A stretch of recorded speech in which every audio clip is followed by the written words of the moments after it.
नमस्ते, मेरा नाम है जुनागली और मैं हूँ दक्षिण कोरिया का निवासी। हमारे चैनल कोरिया का लाला में आपका स्वागत है।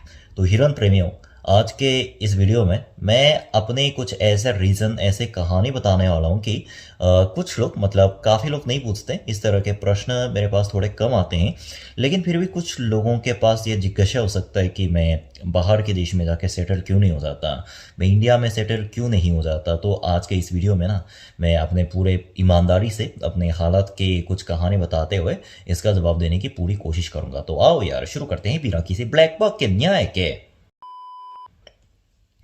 देखो, सबसे पहले बात होती है कि अपना जो देश होता है ना, मेरा मतलब चाहे एक देश में प्रॉब्लम चाहे कितनी भी ज़्यादा हो, ऐसा कोई देश है नहीं जहाँ पे प्रॉब्लम ना हो, लेकिन अपना पैदा हुआ देश यानी अपनी मातृभूमि सबको प्यारी होती है। जैसे कि मैं अपने हर वीडियो में ये कहता हूँ कि मैं मानता हूँ कि कोई भी देश परफेक्ट नहीं होता।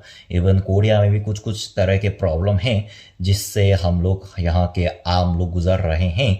लेकिन जैसे कि कई लोगों ने, आपने एक बात नोटिस की होगी कि आप जिस देश में पैदा होकर वहां पे कम से कम अपने 20 साल बिताते हो और फिर उसके बाद जब दूसरे देश में जाते हो, तो वहां जब आप शुरुआत में पहुंचते हो ना, तो पहली बार में आपको सारी चीजें नई नई लगती है।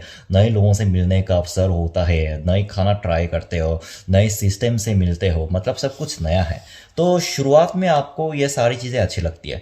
लेकिन पता है, बाद में यानी कि 6 महीने बाद, 1 साल बाद सबके साथ ऐसा होने लगता है कि जिस देश के सिस्टम में अपने लाइफ टाइम यानी कि अपने बचपन 20 साल से भी अधिक समय बिताया है ना, आखिरकार उस देश का सिस्टम उस देश का ही सिस्टम होता है। यानी कि कई बार मैंने ये भी देखा है कि जो इंडियन लोग अमेरिका में जाते हैं, अमेरिका जाके फिर वापस इंडिया आके जब मैं उन लोगों से पूछता हूँ कि तेरे को अपने देश की यानी हिंदुस्तान की कौन सी चीज़ की सबसे ज़्यादा याद आई, तो पता है उनके जवाब का मुझे एक्सपेक्ट नहीं था। वो लोग बोलते कि जो 5 रुपए में पिलने वाली कुल्हड़ वाली चाय और मोहल्ले वालों के आंटियों की बातचीत। जैसे कई लोग बोलते हैं ना कि वो मोहल्ले वाले आंटी अपने दिमाग खाते हैं, दिमाग परेशान कर देते हैं। तो लेकिन आप जब अपनी मातृभूमि छोड़ के दूसरे देश में जाते हो ना, तो 1-2 साल बाद आपको अपने देश की वो बातें याद आने लगती है जिसका मतलब उस देश में कभी, मतलब वहां पे खुद वैल्यू नहीं था। जैसे कि जब मैंने कोरिया छोड़ा, जब मैं पहली बार इंडिया गया, तो मुझे इंडिया का हर एक खाना अच्छा लगता था। 2-3 महीने तक इंडिया का खाना खा खा के मैं बहुत खुश था, जिंदा था, मुझे हर चीज़ अच्छी लगी। लेकिन पता है, 4 महीने बाद मेरे साथ ऐसा होना लगा कि जैसे नूडल्स होता है ना इंडिया में, जिसको मैगी बोलते हैं, उसको हमारे कोरियन में रामेन बोलते हैं। काफ़ी लोगों ने सुना होगा, देखा भी होगा। मैं कोरिया में जब रहता हूँ तो रामेन की कोई एक्चुअली कोरिया में वैल्यू ही नहीं है। इतना नॉर्मल है, इतना कॉमन है, इतना सस्ता है कि उसका कौन वैल्यू करता है। लेकिन 5 महीने बाद बिना रामेन के रह के मुझे उस वैल्यू लिस्ट चीज़ की याद वापस आने लगी। तो पता है, 1 साल बाद इंडिया छोड़कर मैं जब अपने मातृभूमि पर वापस गया, तो सबसे पहले मैंने कन्वीनियंस स्टोर जाके रामेन खरीदा। रामेन खरीद कर चॉपस्टिक से इसको जो खाने का ऐसे आवाज करके हम खाते हैं, उसका जो मजा होता है ना, वाह वाह। मेरा मतलब इंडिया का खाना भी अच्छा है, लेकिन अपनी मातृभूमि का जो मजा होता है ना, ये कभी दूसरे देश में रहकर आपको कभी महसूस नहीं होगा। लेकिन इस बात का एक्सेप्शन भी है। मैंने कुछ ऐसे केसेस देखे हैं कि जो बहुत छोटे उम्र में अपने देश छोड़कर दूसरे देश चले गए हैं। यानी कि कई सारे मैंने ऐसे लोगों को देखा है जो 5 साल की उम्र में, 10 साल की उम्र में, एटलीस्ट जो लोग 13 साल की अपनी उम्र में अपने देश छोड़कर दूसरे देश जाते हैं, वहां पे पढ़ाई करते हैं, तो उनको ना उस देश में भी कोई प्रॉब्लम नहीं होती। इवन उनको अपने मातृभूमि की ज्यादा याद नहीं आती और वो लोग उस देश में अपनी पढ़ाई पूरी करते हैं, यानी उस विदेश में, और फिर वहां पे नौकरी पा लेते हैं और वहां पे रह जाते हैं।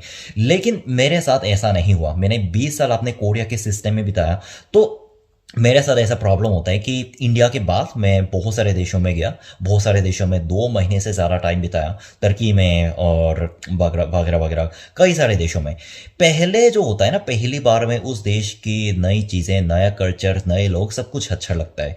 लेकिन कुछ महीनों बाद आपको ऐसा महसूस होता है कि अपने देश की जो बातें होती है ना, अपने देश के जो सिस्टम है, वहां का माहौल है, ये कभी उस दूसरे देश में जाकर नहीं मिलेगा।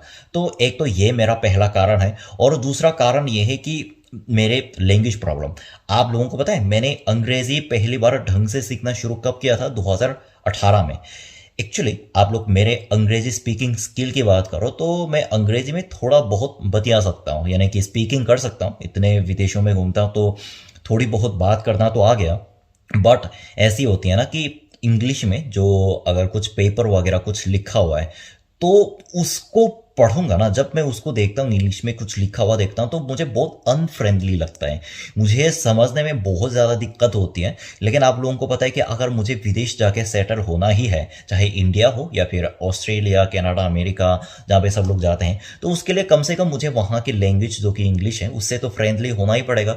लेकिन जब मैं वहाँ की भाषा से, वहाँ की लिखावट से ही फ्रेंडली नहीं हूँ, तो वहाँ के देश के सिस्टम को, जो मेरे पास अगर ज़रूरी पेपर आएंगे, कागजात आएंगे, तो उसको कैसे समझूंगा।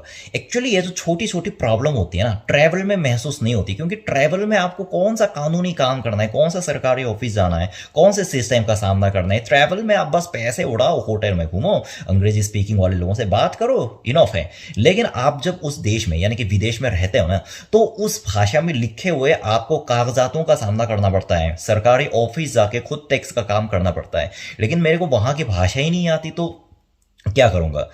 ये एक्चुअली क्या होता है ना कि जो कोरियन लोग, जिनको सच्ची में बाहर जाके सेटल होने का मन है, वो लोग इतने लगन से अंग्रेजी सीखते हैं ताकि उनको बाहर जाके कोई प्रॉब्लम ना आए।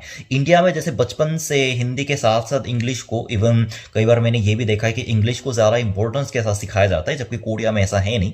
तो ऐसा होता है ना कि विदेश लाइफ में, यानी कि बाहर के लाइफ में, मैं उनकी भाषा 2-3 साल सीखने के बाद अनफ्रेंडली अक्षर पढ़ते हुए हासिल क्या करना चाहता हूँ मुझे नहीं पता। उससे अच्छा मैं अपने देश में, यहाँ पे तो मेरी भाषा चलती है, मेरा सिस्टम चलता है, जिस सिस्टम से मैं परिचित हूँ, जिस लोगों से मैं फ्रेंडली हूँ, वैसे ही चलता है। जैसे वैसे ये बात अलग है कि कोरिया में मेरे ज़्यादा दोस्त हैं नहीं, लेकिन इस बात की गारंटी कहाँ है कि अभी कोरिया में, जैसे मैं मिडिल क्लास से भी थोड़े कम घर से बिलोंग करता हूँ, लेकिन बाहर जाके मेरी हालत अचानक से सुधर जाएगी। जैसे लोग बोलते हैं कि अमेरिका में, कनाडा में सैलरी बहुत है, लेकिन सैलरी तो तभी मिलेगी ना जब मुझे कोई क्वालिफिकेशन भी होगा। मेरे को एक तो अंग्रेज़ी ज़्यादा नहीं आती और सैलरी ज़्यादा, इसका मतलब घर का भी दाम ज़्यादा है। तो उससे अच्छा मैं अनफ्रेंडली सिस्टम में रहने के बजाय मैं अपने देश के सिस्टम में रहना ज़्यादा पसंद करूँगा। भले ही मतलब मैं हर बार बोलता हूँ कि कोरिया में भी कुछ प्रॉब्लम है, महंगाई की कुछ प्रॉब्लम है, जैसे घर लेना कठिन है, इस तरह की प्रॉब्लम है जो यहाँ के लोगों को हमें एक साथ मिलकर सॉल्व करना चाहिए।